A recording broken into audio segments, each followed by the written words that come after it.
오늘 우리에게 주시는 하나님의 말씀은 창세기 13장 1절에서 18절까지 말씀입니다. 창세기 13장 1절에서 18절입니다. 구약성경 15쪽입니다.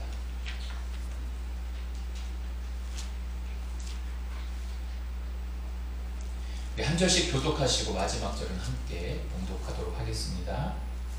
제가 1절 읽습니다. 아브라함이 애굽에서 그와 그의 아내와 모든 소유와 롯과 함께 네겝으로 올라가니 그가 네겝에서부터 길을 떠나 베델에 이르며 베델과 아이 사이 곧 전에 장막 쳤던 곳에 이르니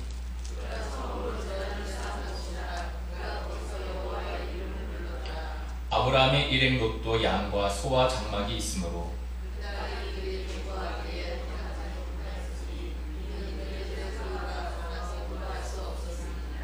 그러므로 아브라함의 가축의 목자와 롯의 가축의 목자가 서로 다투고 또 가나안 사람과 브리스 사람도 그 땅에 거주하였는지라.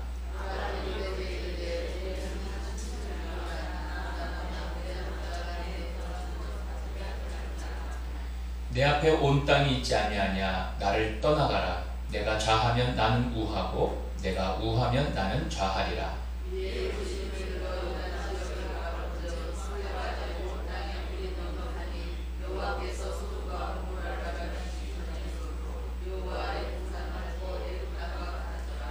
그러므로 롯이 요단 온 지역을 택하고 동으로 옮기니 그들이 서로 떠난지라.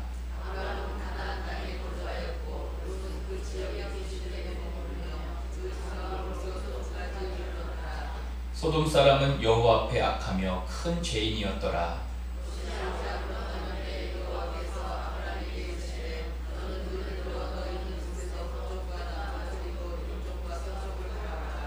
보이는 땅을 내가 너와 내 자손에게 주리니 영원히 이르리라.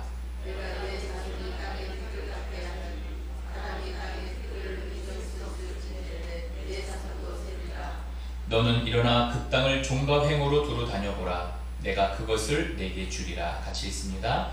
이에 아브라함이 장막을 옮겨 헤브론에 있는 마므레 상수리 수풀에 이르러 거주하며 거기서 여호와를 위하여 제단을 쌓았더라. 아멘. 할렐루야. 2부 예배 오신 성도님들 주님의 이름으로 환영하고 축복합니다. 우리 옆에 분들하고 한번 인사하시겠습니다. 사랑하고 축복합니다. 메리 크리스마스. 네, 뒤에 분들하고도 한번 인사하겠습니다. 사랑하고 축복합니다. 지난주 새 가족이신데 제가 이름을 전미라 성도님 맞으시죠? 우리 김지혜 우리 집사님이 전도하셨는데 박수 한번 치겠습니다. 안에서 같이 신앙생활 잘 했으면 좋겠습니다. 반갑습니다. 자, 오늘은 창세기 13장 1절에서 18절 말씀을 가지고 우리 주어가 바뀌는 삶 함께 같이 나눠보도록 하겠습니다. 여러분 여주동행이라는 말 한번 들어보신 적 있으십니까? 여주동행. 아마 앞으로 많이 들으실 겁니다. 이제 여주동행이라는 말은 저도 이제 2018년도에 바나바 훈련원, 청주에 있는 바나바 훈련원이라는 곳에서 1년 동안 그 목회자 영성 훈련을 받으면서 그 이강천 목사님이라고 우리 교단의 어른이신데 그 바나바 훈련원을 이제 만드셨어요.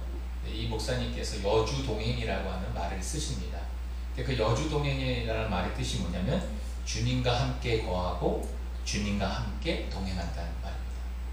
그래서 이거를 한마디로 말하면 주님과 더불어 함께한다. 여주동행이라고 합니다. 앞으로 제가 그 말을 많이 쓸 텐데 여러분들도 여주동행하는 삶이 있기를 주님의 이름으로 축복합니다.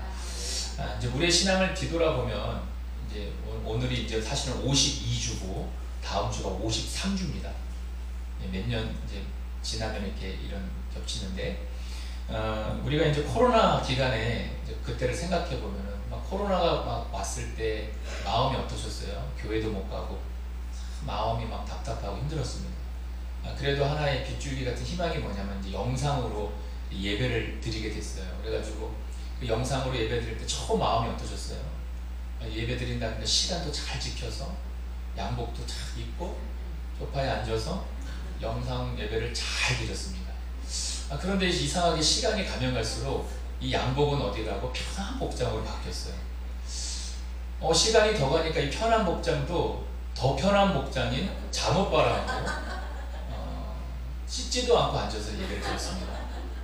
심지어는 누워서 예배를 드렸습니다. 우리가 이제 그것을 생각해보면 참 이 인간이라는 이 여주동행이라는 말이 참 쉽지 않다는 겁니다. 주님과 함께 거하고 주님과 함께 동행한다는 게 이 말처럼 쉽지가 않아요.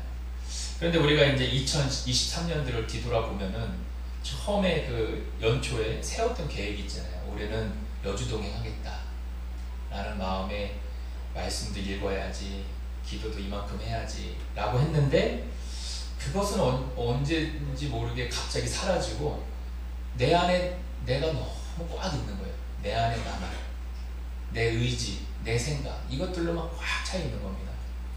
그래서 여러분들 별주구전 아시죠? 토끼와 이제 거북이 얘기잖아요. 맞죠? 거북이인가? 자랑 하여튼 그 얘기인데 그 토끼가 뭐라고 해요? 자기의 간을 무태다 놔두고 왔다는 거예요. 그러니까 그 말에 비하면 뺐다 꼈다 하는 일이 우리에게 굉장히 많았어요. 필요할 때는 꼈다가 필요 없을 때는 빼었다가 이런 일들이 굉장히 많았습니다. 주님하고 동행한다고 살았지만은 또 한 1년을 돌아보면은 내 생각이 많이 앞서진 않았나, 이렇게 한번 우리의 신앙을 뒤돌아보게 됩니다. 그래서 우리 앞으로의 우리의 신앙은 더 좋아지려면 어떤 신앙생활을 해야 되냐면 여주동행을 해야 돼요. 주님과 함께 거하고 주님과 함께 동행하면서 할 수 있는 은혜가 우리에게 있어야 될 줄 믿습니다. 자, 그러면 여주동행을 어떻게 할까? 여주동행을 어떻게 할까 했을 때 오늘 이 설교 제목처럼 주어가 바뀌어야 됩니다. 이 주어가 바뀐다는 뭐냐면은 나를 내려놓는 거거든요. 그러니까 나를 통해서 하나님이 일하실 수 있게 하는 게 여주동행이고 나를 내려놓는 겁니다. 근데 내 안에 내가 주인이 되면은, 내 안에 내가 왕이 되면은 이 여주동행이 안 되는 거예요. 그래서 내가 내 안에 주인이 주님입니다. 그래서 주님이 나를 통제해 주시고 통치해 주시고 하나님이 주인이 되어 주시면 우리의 고백이 뭐냐면 하나님의 능력으로 다 이뤘어. 하나님이 나를 사용하셨어. 주님이 나를 사용하셨어. 이렇게 고백이 되게 됩니다. 그런 고백이 나온다는 게 뭐냐면 주어가 바뀐 거예요. 주어가 바뀐 겁니다. 우리 신약에서 우리가 대표적으로 우리 주어가 바뀌지 않은 사람이 있습니다.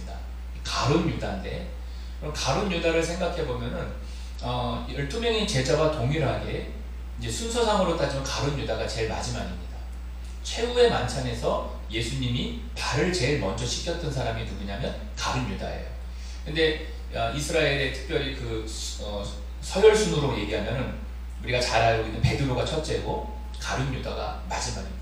뭐 첫째든 마지막이든 12명이 예수님의 제자였어요. 근데 이 가룟 유다가 여러분 그 마음에 주님보다 뭘 더 주인으로 삼았죠? 돈을 주인으로 삼습니다. 물질을 주인으로 삼아요. 그러니까 주어가 주님이 되어야 되는데 이 가룟 유다는 물질이 주인이 되다 보니까 예수님을 은 30에 팔아버립니다. 은 30에 팔고 나중에 그것이 양심에 찔렸어요. 그리고 죄의식이 찾아옵니다. 그래서 이 가룟 유다의 끝이 어떻게 되냐면 아주 불행한 이 끝을 맺어요. 그 말씀이 마태복음 27장 3절에서 5절에 나옵니다. 여러분 같이 읽어보면 이렇습니다. 그때 예수를 판 유다가 그의 정죄됨을 보고 스스로 뉘우쳐 그 은 30을 대제사장들과 장로들에게 도로 갖다 주며 이르되 내가 무지한 피를 팔고 죄를 범하였도다 하니 그들이 이르되 그것이 우리와 무슨 상관이냐, 내가 당하라 하거늘 유다가 은을 성수에 던져놓고 물러가서 스스로 목매어 죽은지라. 그러니까 이 가룟 유다는 12제자와 동일하게 제자였습니다. 그리고 그 마음의 처음의 마음은 주님이 있었어요. 그런데 시간이 지나면서 이 예수님을 이용하는 어떤 모습이 다 온 거예요. 그러니까 주님이 주인이 아니라 그 마음에 자기가 주인이 되다 보니까 야망이 있었고 신분 상승을 하고 싶은 마음이 있었습니다. 그렇다 보니까 주님을 도구로 삼으려다 보니까 자기의 야망과 안 맞았어요. 그래서 이 가룟 유다가 예수님을 은 30에 팝니다. 근데 인간이라는 존재는 참 영적이에요. 그래서 이 정죄함과 양심이라는 게 있습니다. 그래서 어떤 죄를 지면 양심이 막 두들겨 패요, 우리의 마음을. 그리고 그 죄의식 때문에 참 힘듭니다. 그러니까 이 유다가 예수님을 팔고도 그 마음에 정죄된 뉘우침이 오다 보니까 은산십을 도로 대제사장에다 갖다 줍니다. 근데 그게 무슨 소용이 있어요? 그들은 네가 당하라. 그러니까 이 양심과 죄의식이 참지 못하니까 어떻게 됐냐면 목매달아 죽은 겁니다. 참 어떻게 보면 인생의 끝이 불행한 사람이죠. 그러니까 결국은 이 가룟 유다는 이 주어가 자기였어요. 주어가 자기였어요. 자기 자신이었습니다. 그런데 중요한 건 뭐냐면 자기 자신이 주어가 되면은 어떻게 보면 시간이 지나면 넘어질 수 있는 일들이 너무 많아요. 자기의 그 주관적으로 가다가. 그래서 여러분 시편 146편 5절에 보면 이런 말씀이 있습니다. 같이 읽어봅니다. 시작. 야곱의 하나님을 자기의 도움으로 삼으며 여호와 자기 하나님에게 자기의 소망을 두는 자는 복이 있다. 이 말씀을 합니다. 여러분 여기서 여러분 소망을 이루기 위해서 우리가 하나님을 도움을 구해야 되는데 여러분 그 이용하려는 마음이 우리를 넘어지게 하는 거예요. 그래서 우리가 소망이 이루어지지 않으면 어떤 일이 벌어지냐면 원망과 불평이 생기는 겁니다. 이 가룟 유다도 똑같은 거예요. 자기가 생각하는 그 야망과 자기가 생각하는 어떤 지위를 생각했을 때에 예수님이 이렇게 하면 안 되는 거거든요. 근데 예수님이 자꾸 뭐라 그러시면 나 자기 죽는데 그리고 니네가 생각하는 그 나라는 그런 나라가 아니라고 하나님 나라에 대해서 얘기했을 때 이해가 안 되는 겁니다. 그러니까 야망으로 생각했는데 야망이 아니니까 결국은 뭐죠? 원망과 불평이 오는 거예요. 이스라엘 백성도 마찬가지입니다. 여러분 애굽에서 종살이 했습니다. 그게 뭐가 좋아요? 그런데 모세를 통해서 출애굽을 했습니다. 구원을 받았는데도 불구하고 얼마 못 가서 물이 없으니까 어떤 일이 벌어지냐면 원망을 합니다. 하나님께 불평을 해요. 참 어리석은 존재들입니다. 그것은 뭐냐면 주어가 바뀌지 않았다는 거죠. 하나님의 그 10가지 제형의 그 놀라운 능력을 받습니다. 하나님을 경험했음에도 불구하고 단지 나와서 자기에게 어려움이 닥쳤을 때에 하나님이 보이는 게 아니라 내 안에 내가 있다 보니까 그 작은 것에 문제를 삼고 원망과 불평하는 일들이 엄청 많다는 거예요. 자, 그래서 오늘 이 주어가 바뀌는 게 뭐냐? 그래서 오늘 이 아브라함을 통해서 이 롯을 통해서 우리가 한번 생각해보는 시간을 가졌으면 좋겠습니다. 자, 오늘 본문 4절을 보면 이렇게 말합니다. 같이 읽습니다. 시작. 그가 처음으로 제단을 쌓은 곳이라 그가 거기서 여호와의 이름을 불렀더라. 자, 이 4절 말씀만 가지고는 이 상황이 어떤 상황인지를 잘 알 수가 없습니다. 여러분 이 4절 말씀을 이해하려면 12절을 알아야 돼요.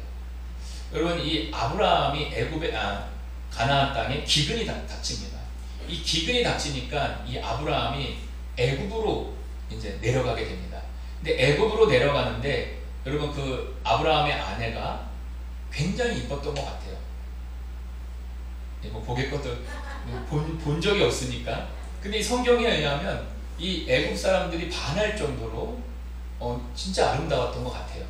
근데 내려갔는데 이 아브라함도 어떻게 보면은 걱정이 된 거예요. 그래서 이 아내 사례를 뭐라고 말하냐면 너는 내 누이다. 물론 누이가 맞는데 누이라고 속인 거예요. 그리고 애굽으로 내려갑니다. 근데 무슨 일이 벌어지냐면은 이 애굽의 사람들이 이 사라를 보고 놀란 거예요. 그리고 신하들이 바로에게 아내로 데려가 버린 겁니다. 이런 일이 벌어진 거예요. 엄청난 일이 벌어진 겁니다. 그 사건은 이제 뒤에서 제가 다시 한번 얘기하겠지만 그 사건 속에서 이 아브라함이 하나님을 경험해요. 자기의 주관으로 자기의 생각으로 애굽에 내려갔다가 큰 일을 당하고 하나님을 만납니다. 한 가지 더 붙여서 얘기하면 거기에 롯도 같이 내려갔어요. 그러니까 롯도 아브라함 삼촌과 숙모의 일 때문에 하나님이 누구시라는 것은 알아요. 그래서 요거를 한번 우리가 비교해 보면서 오늘 이 주어가 바뀌는 삶을 다시 한번 생각을 해봤으면 좋겠습니다. 여러분 이 아브라함은 이 하나님 없이 보내는 시간이 있었어요. 그 시간이 어디냐면 애굽에 내려가는 시간이었어요. 그러니까 자기의 생각대로 자기의 소견대로 내려간 거죠. 근데 그 하나님 없이 내려간 그때에 결국은 아내를 빼앗기는 일이 벌어지게 되는 겁니다. 근데 여러분 이제 그렇게 되면 다시 하나님의 은혜를 경험 안 하면 사람들의 기본적인 심리가 뭐냐면 하나님을 잊어요. 평화로우면. 그 풍요가 계속 이어지다 보면 하나님을 잊습니다. 내가 언제 어려움이 있었더냐, 내가 언제 그렇게 하나님 앞에 울부짖은 적이 있었더냐 라고 하면서 잊어요. 근데 이 아브라함의 다른 점이 뭐냐면, 이 아브라함은 자기의 그 문제, 그리고 가나안 땅에 다시 올라와서 하나님을 잊지 않아요. 그리고 그 자기의 잘못을 잊지 않습니다. 이게 참 믿음의 조상인 거죠. 그래서 이 아브라함이 다시 신앙의 출발지, 자기가 처음에 결단했던 장소에 다시 와서 하나님 앞에 다시 예배하면서 여호와의 이름을 부릅니다. 이게 이 아브라함과 이 롯과 다른 사람들, 주어가 바뀌지 않은 사람들의 차이라는 거예요.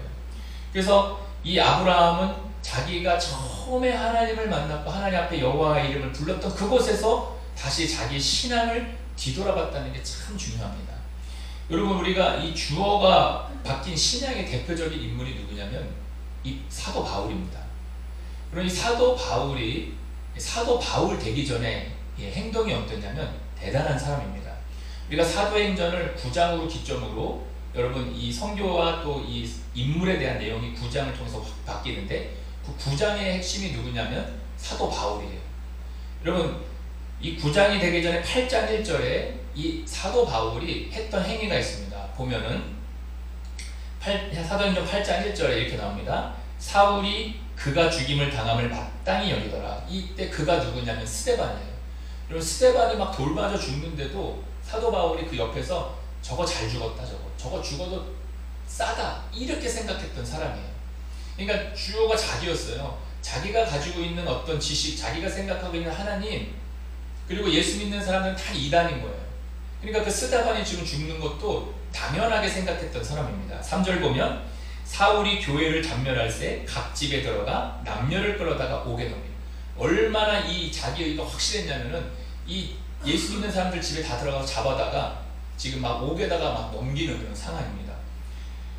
그리고 9장 1절 2절에 보게 되면은 이제 확실하게 더 다른 지역에 가가지고 이제 그 예수 믿는 사람들을 다 잡아다가 넘기겠다라고 하는 내용이 사도행전 9장 1절에서 2절이죠. 읽어보면 사울이 주의 제자들에게 대하여 여전히 위협과 살기가 등등하여 대제사장에게 가서 다메섹 여러 회당에 가져갈 공문을 청하니, 이는 만일 그 도를 따르는 사람을 만나면 남녀를 막론하고 결박하여 예루살렘으로 잡아오려고 함이라, 이 말이에요. 그러니까 이 사도 바울은 자기 의를 꽉 찼던 사람입니다. 그러니까 예수 믿는 사람들 말이 안 되는 거죠. 그러니까 주어가 자신이었어요. 그러니까 바울도 어떻게 보면 자신의 야망이 있었고요, 자기에게 열심이 있었고요, 자기가 생각하는 거에 붙들렸던 사람입니다. 그런데 이 바울이 예수님을 만나요. 그리고 와서 자기는 없어지고 예수님이 오니까, 여러분 그 예수님을 만나는 사건이 어디 나오냐면 사도행전 9장 3절에서 5절 나옵니다. 예수님을 만나고 주어가 바뀌어요. 한번 같이 읽습니다. 3절 시작. 사울이 길을 가다가 다메섹에, 그러니까 여기는 이제 이 9장 바로 2절, 다메섹으로 가다가 예수님을 만나는 사건입니다. 사울이 길을 가다가 다메섹에 가까이 이르더니 호련히 하늘로부터 빛이 그를 둘러 비추는지라. 땅에 엎드려져 들으면 소리가 있어 이르시되 사울아 사울아 내가 어찌하여 나를 박해하느냐 하시거늘 대답하되 주여 누구십니까? 이르시되 나는 내가 박해하는 예수다. 그러니까 이 바울이 이 다메섹에 가다가 예수님을 만나요. 그러니까 그 전에는 주어가 자기였어요. 그러다 보니까 예수 믿는 사람을 잡아서 옥에 가두거나 스데반이 죽는 거는 그냥 아주 편하게 생각하는 그런 사람이었어요. 당연히 죽였다고, 당연히 죽는 사람이라고 생각했던 이 바울이 예수님을 만나고 어떻게 변하냐면은, 이런 사도행전 20장 24절을 보면은 이 사도 바울의 이 죽음의 마지막에 고백한 내용이 이 내용입니다. 같이 읽어보면 내가 달려갈 길과 주 예수께 받은 사명 곧 하나님의 은혜의 복음을 증언한 일을 마치려 하면은 나의 생명조차 조금도 귀한 것으로 여기지 아니하노라. 여러분, 이 바울이라고 하는 한 명의 인생을 보더라도 주어가 자기였을 때는 아무것도 안 보이는 거예요. 내 경험과 내 뜻으로만 살았던 거예요. 근데 예수님을 만나고 주어가 바뀌니까 이 사람의 인생의 끝이 뭐냐면은 자기가 복음을 증언하는 일에, 예수를 만나고 그 예수님을 증언하는 일에는 내 생명조차도 조금 더 귀한 것으로 여기지 아니할 정도로 사람이 완전히 180도 바뀐 겁니다. 결국 이게 무슨 말이냐면은 우리에게 가장 필요한 건 주어가 바뀌는 거예요. 갈라디아서 2장 20절 말씀이 왜 중요하냐면은 여러분 내 안에 그리스도가 사시게 해야 돼요. 그것부터 출발할 때에 주어가 바뀌는 삶을 사는 겁니다. 오늘 본문에 이 아브라함이 주어가 바뀌어요. 그리고 자기의 생각, 자기의 어떤 그 생각으로 갔던 행동이 완전히 바뀌어서 이 롯과의 갈등에서 이 주어가 바뀐 삶의 모습을 나타냅니다. 우리가 이제 오늘 그 말씀을 한번 보도록 하겠습니다. 창세기 13장 8절에서 9절 말씀 한번 같이 읽어보도록 하겠습니다. 있습니다. 시작. 아브라함이 롯에게 이르되 우리는 한 친족이라 나나 너나 내 목자나 서로 다투게 하지 말자. 내 앞에 온 땅이 있지 아니하냐. 나를 떠나가라. 내가 좌하면 나는 우하고 내가 우하면 나는 좌하리라. 여러분 아브라함과 지금 롯의 갈등이 뭐냐면 이 애굽에서 부를 얻었어요. 그래가지고 그 부를 가지고 네게벨을 통해서 이제 베델까지 올라옵니다. 참 재미난 건 뭐냐면 여러분 이스라엘이 되게 큰 나라가 아닙니다. 여러분 우리가 생각할 때 뭐 이스라엘이 엄청 큰 것 같죠. 막 땅도 넓고 막 다 넓고 같죠. 강원도보다 작은 땅. 근데 사실 지금 여기 지금 올라온 이곳 가봤는데 굉장히 좁아요. 그리고 지금 이곳은 사실 어떻게 보면 풀이 별로 그렇게 많지가 않아요. 나중에 우리가 한번 같이 가서 보면 알겠지만 풀이 많지가 않아요. 이게 뭐야? 할 정도로 풀이 많지가 않아요. 진짜가 풀이 많은 데는 저쪽 위에 지금 시리아 쪽 있죠. 단지역. 거기 가면은 물이 콸콸콸 넘쳐. 물이 얼마나 콸콸콸 넘치냐면 감동을 받습니다. 폭포가 막 쏟아지고요. 예를 들어서 제주도의 그 엉터폭포 있죠. 비 오면 막 쏟아지는 그 폭포처럼 막 물이 사시사철 쏟아집니다. 감동이에요. 이렇게 비옥하다니. 물만 주면 모든 열매와 과일이 다 잘 자라는 곳이 그 단지역이에요. 근데 그 밑에 지금 방금 말하고 있는 이 지역은 목초가 그렇게 없어요. 그런데 불을 얻고 이 지역으로 오다 보니까 무슨 문제가 생겼냐면 먹고 사는 문제가 생긴 거예요. 아브라함도 이 목축이 되고 그 다음에 가신들이 있었고 이 지금 롯도 자기 가족들이 있고 그 다음에 가신들이 있던 거예요. 근데 그 좁은 땅에서 이제 이 문제가 벌어지다 보니까 다툼이 일어난 겁니다. 누가 다툼이 일어났냐면 각자의 그 목자들끼리 다툼이 일어나는 거예요. 그때 거기서 아브라함이 어떤 행동을 했냐면 다투지 말자는 겁니다. 다투지 말자. 그러면 사도 바울이 빌립보에서 이런 말씀을 합니다. 빌립보 4장 5절에 보면 이렇게 말씀하세요. 너희 관용을 모든 사람에게 알게 하라. 주께서 가까우시리라. 이걸 현대어 성경으로 읽어보면 이렇게 말합니다. 자기보다 먼저 남을 생각하는 너그러움을 모든 사람에게 보이십시오. 이 말을 해요. 그러니까 성경에서 말하고 있는 기본적인 것은 여러분 관용을 하라는 겁니다. 그런데 아브라함은 그 주어가 바뀌고 그런 행동이 나오는데 롯은 그렇지 않다는 거예요. 여러분 이 조카 롯도 동일하게 그 경험을 했잖아요. 애굽에서 경험하고 올라옵니다. 근데 이 아브라함은 주어가 바뀌어서 어떤 언어를 사용하냐면 9절에 보게 되면 뭐라고 말하냐면 내가 좌하면 나는 우하고 내가 우하면 나는 좌하리라. 그리고 사실 그 땅을 보면은 그 땅을 동서남북 보면은 정말 비참해요. 뭐가 없거든요, 진짜. 제가 뭐 이렇게 보여드릴 수가 없고 나중에 제가 한번 사진을 보여드리니까 뭐가 없어요, 정말. 그리고 땅을 파면 막 90m까지 파야지 물이 나오는 곳이에요. 얼마나 힘든 땅입니까? 근데 지금 저기서 아브라함이 지금 뭐라고 그러는 자기 조카한테 네가 우하면 나는 좌하고 네가 좌하면 나는 우하겠다고 이야기를 하고 있는 겁니다. 그런데 이 조카 롯은 어때요? 이 조카 롯은 자기의 생각을 말합니다. 그게 10절이에요. 13장 10절에 보면 이렇게 말합니다. 이에 롯이 눈을 들어 요단 지역을 바라본즉 소알까지 온 땅에 물이 넉넉하니 여호와께서 소돔과 고모라를 멸하시기 이전이었으므로 여호와의 동상 같고 애굽 땅과 같았더라 라는 말씀합니다. 여러분 이 주어가 바뀐다는 건 뭐냐면은 내 경험과 내 어떤 생각이 내려지는 거예요. 근데 아브라함은 그 경험과 생각이 내려졌는데 롯은 그게 안 내려지는 거예요. 왜 그러냐면은 여러분 아브라함은 가나안 땅이라고 얘기하고 롯은 그 지역의 도시들이라는 이야기를 합니다. 그러니까 결국은 이 아브라함과 롯이 가서 동일하게 그 도시들을 봤어요. 롯도 보고 아브라함도 봤습니다. 근데 아브라함은 돌아와서 그 도시를 봤지만 그게 눈에 안 들어와요. 자기를 비우니까 주님이 그 안에 하나님이 함께 하시니까 그게 안 보이고 하나님을 믿게 되는 거예요. 근데 롯은 똑같이 갔다가 돌아왔는데 자기를 내려놓지 않으니까 그 땅에 지금 어떤 뭐만 보여요? 지금 여호와의 동상 같고 물이 넉넉하고 이것만 보이는 거예요. 자기 생각과 자기 경험이 먼저 우선되는 것을 여기서 볼 수가 있습니다. 그 애굽에 있을 때 풍요로움을 이 롯은 본 거예요. 그러니까 이 주어가 바뀌었다고 했을 때 여러분 우리나라 정서상 어떻게 해야 돼요? 롯이 아유 삼촌부터 이렇게 하시라고 아닌가요? 먹고 사는 문제는 그것도 없나요? 그러니까 라고 하겠지만 그래도 우선적으로 우리가 이 동방 예의주국에 따르면 그래도 삼촌이 하세요 라고 얘기할 수 있겠잖아요. 근데 그게 아니에요. 이 아무 말도 안 했다가 아브라함이 먼저 네가 동하면 내가 좌하고 네가 서하면 내가 우하겠다 이렇게 말을 기다렸다는 거예요.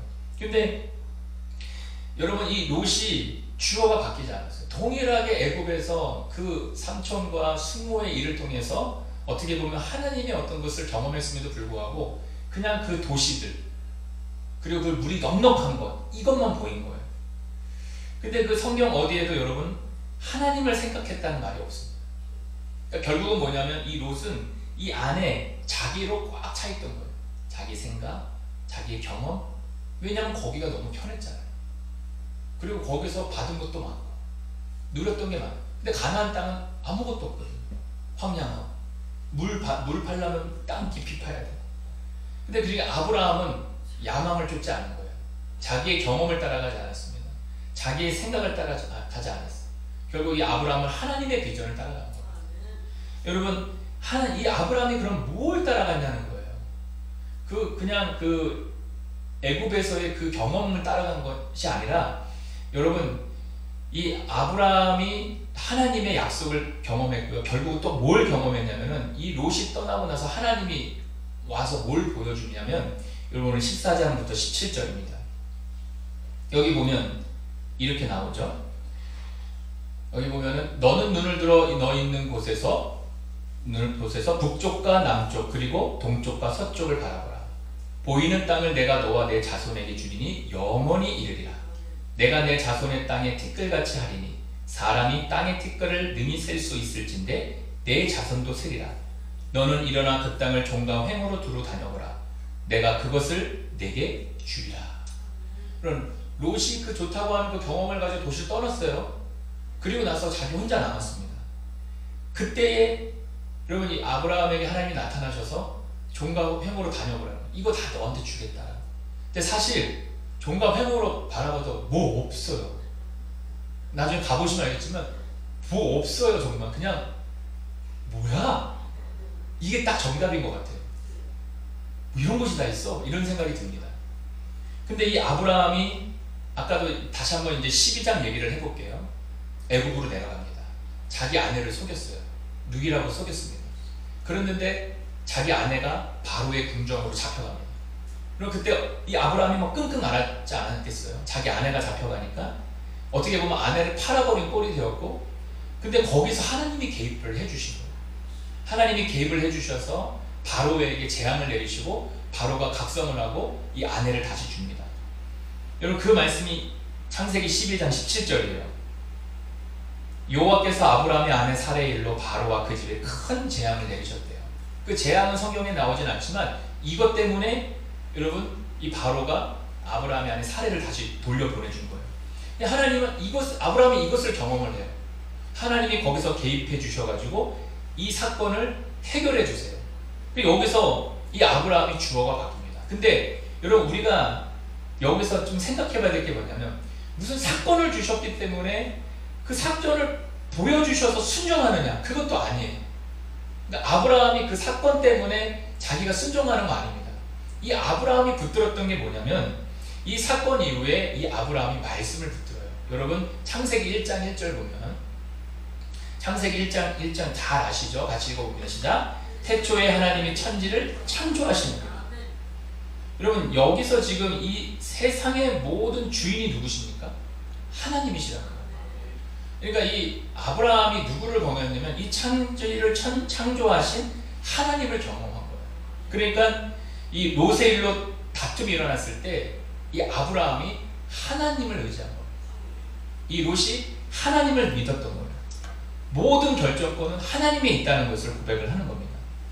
그래서 여러분, 우리도 우리의 삶 가운데에서 이 주어가 바뀐다는 게 뭐냐면, 내가 나로만 꽉 차 있으면 여러분, 그 주님이 나의 안에 오셔서 역사를 못 해주세요. 그래서 우리가 이 주어가 바뀐다는 건 뭐냐면, 우리를 통치해 주시는 그 하나님으로 말미암아 우리가 하나님의 그 은혜로 말미암아 내 경험과 내 어떤 뜻을 내려놓고 주님이 나의 주인이 되어주신다고 하는 그 믿음이, 그리고 그 은혜가 생기는 거예요. 그래서 여러분, 하나님이 우리의 삶을 통치해 주신다. 그게 주어가 바뀌는 삶입니다. 그래서 여러분, 그렇게 되면은 무슨 일이 벌어지냐면 우리가 믿음이 생겨요. 하나님이 나를 통치해 주신다고 하는 그 은혜가 있으면 믿음이 생겨요. 근데 내가 내 안에 있으면은 이런 믿음이 생기지 않습니다. 왜냐하면 내 경험이 우선되고 내 생각이 우선되니까 믿음이 아니에요. 그러다 보니까 넘어지는 일들이 참 많습니다. 그런데 여러분, 주님이 내 주인이 되어주시면 넘어질지라도 일어나는 거예요. 왜냐하면 주님이 나의 통치자이시기 때문에. 그리고 돌아간다고 생각해도 그것이 하나님께서 역사하시는 직선인 거예요. 근데 롯은 어떤 태도예요? 여러분, 롯은 오늘 반대로 여기는 하나님의 소유권을 인정하지 않는 겁니다. 자기가 자기 자신의 주인이었던 거예요. 그래서 이 롯은 이 삼촌 아브라함과 다툰 그 목자들이 다투는 상황에서 자신의 경험을 먼저 얘기합니다. 자신의 생각을 먼저 얘기해요. 그것이 10절이에요. 이게 뭐냐면, 이에 롯이 눈을 들어 요단 지역을 바라본지요. 그 바라보니까 물이 넉넉하고요. 그리고 거기는 애굽 땅과 같았대요. 애굽 땅. 그러니까 이 롯이 그 애굽에서의 삶이 좋았던 것 같아요. 그 도시들을 보면서 너무 좋았던 거예요. 가나안 땅으로는 비교가 되지 않습니다.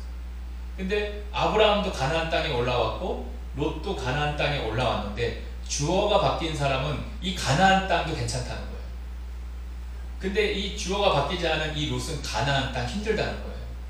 그리고 그 애굽 땅이 보이고 그 도시들이 보이고 물이 넉넉한 게 보였다는 것입니다.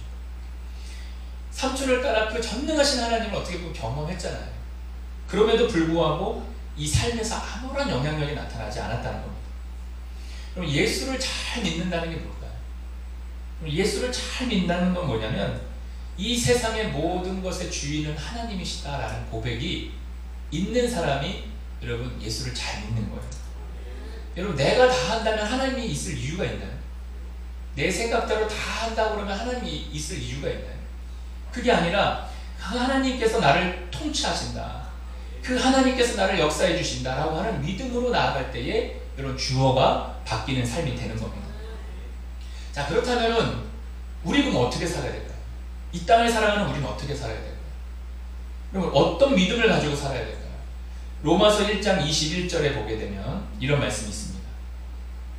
같이 읽습니다. 하나님을 알되 하나님을 영화롭게도 아니하며 감사하지도 아니하고 오히려 그 생각이 허망하여지며 미련한 마음이 어두워졌나니. 그럼 그 영적으로 타락한 사람들의 모습이 뭐냐면, 하나님을 영화롭게도 하지 않고 감사하지도 않는데, 그럼 반대로 말하면은 예수를 잘 믿는다는 건 뭐냐면 하나님을 영화롭게 하고 하나님께 감사하는 삶을 사는 거예요. 여러분, 내 삶을 뒤돌아봤을 때에 내가 하나님을 좀 영화롭게 하고 있는 거예요. 내가 하나님께 감사한 생활을 하고 있는 거예요. 여러분, 이 영화롭게 한다는 말을 바꿔서 순종이라는 말을 바꿔서 쓸 수가 있어요. 그런데 여러분, 이 주권이 바뀌지 않으면 여러분, 우리의 순종이 어떤 게 되냐면은 순종이 너무 힘든 거예요. 그리고 순종이 버거운 거예요. 그래서 여러분, 우리가 그 순종이 하나님 통치 안에 들어가야 되는데 그것이 힘들고 버거워지는 거예요. 그것이 사탄이 원하는 길입니다.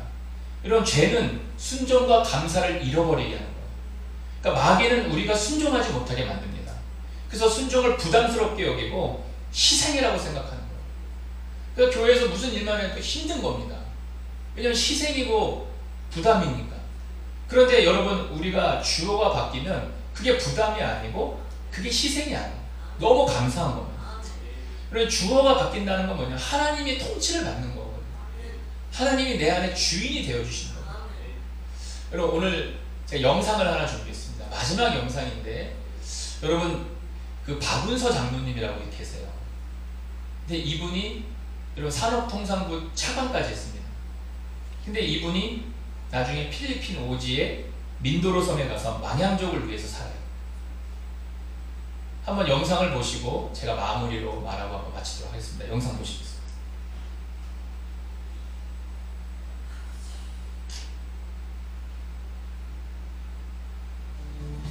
필리핀 오지 중에 오지, 민도로 섬을 아십니까? 그 섬에는 산맥을 따라 깊은 산속에 살고 있는 가난한 망향족이 있습니다. 이 소외된 소수민족을 향해서 2005년 65살 나이에 오지로 나아간 사람이 있습니다. 바로 박운서 장로. 정통 경제관료였던 그는 제1대 통상산업부 차관을 역임하고 대기업 CEO로 활동하며 화려한 이력을 쌓아왔습니다. 퇴직과 함께 그 명성을 뒤로하고 누구보다 여유로운 여생을 즐길 수 있었던 그가 지금 헐벗고 굶주린 망향족을 먹이고 입히기 위한 쌀 농사꾼으로 복음을 전하기 위해 험한 산골에 교회를 짓는 교내 건축가로 살아가고 있습니다.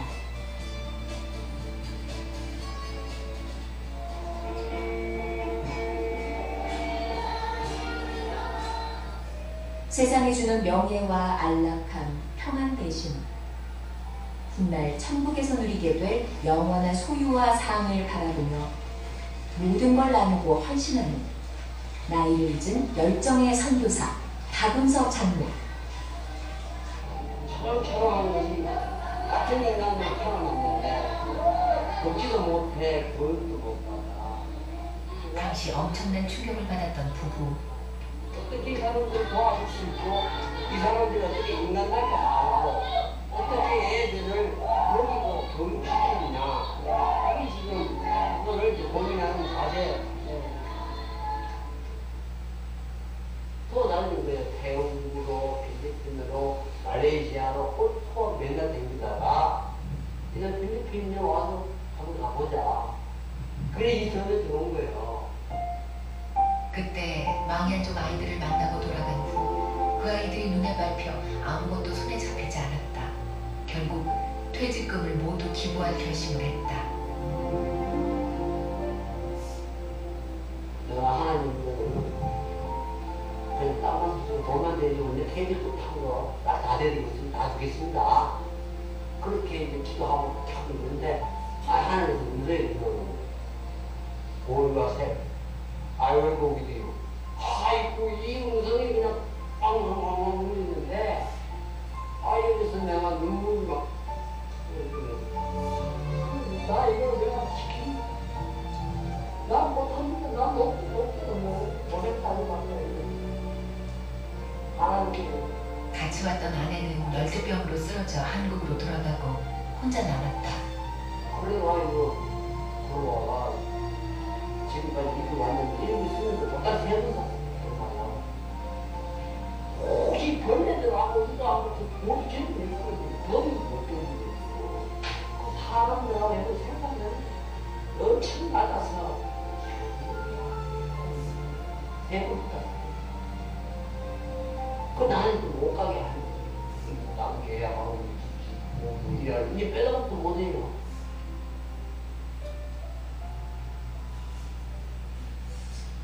네, 이 박운서 장로님은 이제 19년도에 이제 소천을 하셨어요. 80세 나이로. 근데 여기 보면은 그렇잖아요. 이 주어가 바뀐다는 게 뭘까? 내 생각과 내 경험으로는 저게 가는 안 되죠. 그런데 주어가 바뀌니까 그 주님이 통치하시고 주님이 인도하심이 무엇인지를 저분은 깨달아요. 물론 성교를 가셨지만 여러분 우리가 이제 올해를 생각하고 또 2024년도가 오지만 우리는 어떤 삶을 살아야 될까 했을 때 하나님의 소유를 인정하고 하나님의 통치를 인정하고 이 아브라함의 믿음처럼 내 생각이 아니라 하나님의 생각으로 살아갈 수 있는 저희들이 되었으면 좋겠습니다. 하나님이 원하시는 게 뭐냐? 우리에게 순종을 원하시는 거죠. 근데 그 희생이 힘들고 그것이 너무 부담스럽다면 아직도 나는 내 안에 내 주인이 나라는 거예요. 그러나 오늘 주님께서 말씀하십니다. 이 아브라함을 통해서 롯과의 상황을 통해서 주어가 바뀐 사람의 모습이 뭐냐? 주어가 바뀐 사람의 삶이 뭐냐? 그 도시의 경험을 하고 풍부함을 경험하고 재산이 많지만 그것을 내려놓고 자기 롯에게 조카에게 양보하는 이 하나님의 통치를 받는 이 아브라함을 보면서 우리도 그런 은혜로 살아가는 저와 여러분이 되었으면 좋겠습니다. 정말 주님이 나의 왕이 되어주시고 주님의 말씀으로 살아갈 수 있는 저와 여러분들 되기를 주님의 이름으로 축복합니다. 기도하겠습니다. 할렐루야. 걸어가신 아버지 하나님, 우리 삶 가운데 정말 주어가 바뀌게 도와주옵소서. 내 생각과 내 경험이 앞서지 않게 도와주시고 정말 하나님의 말씀과 은혜로 나를 통치하시는 주님과 하나님을 의지하며 살아갈 수 있는 저희들에게 인도하여 주시옵소서.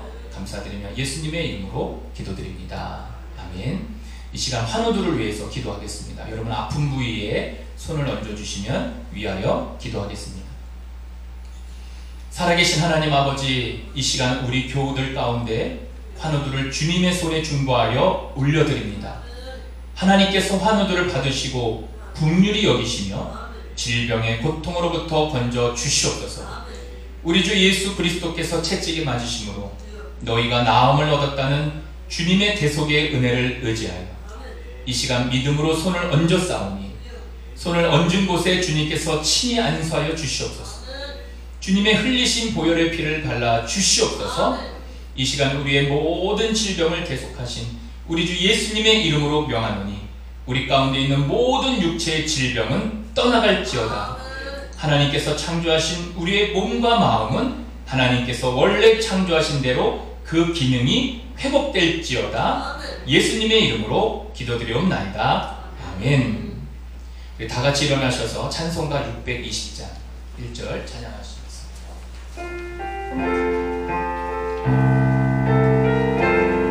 함께 손을 올리고 찬양하겠습니다.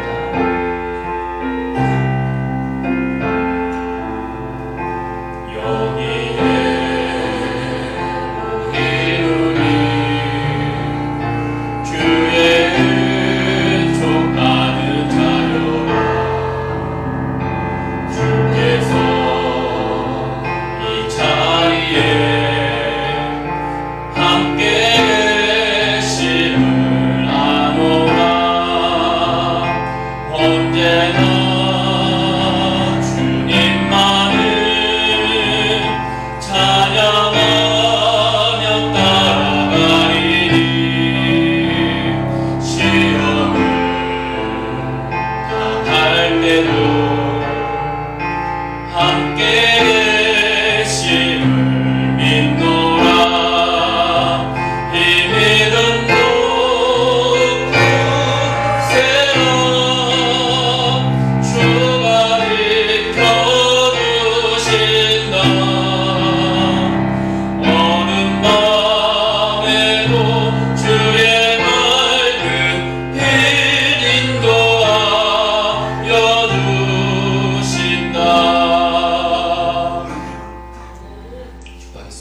이제는 우리 주 예수 그리스도의 은혜와 아버지 하나님의 극진하신 사랑하심과 성령님의 내주교통하심,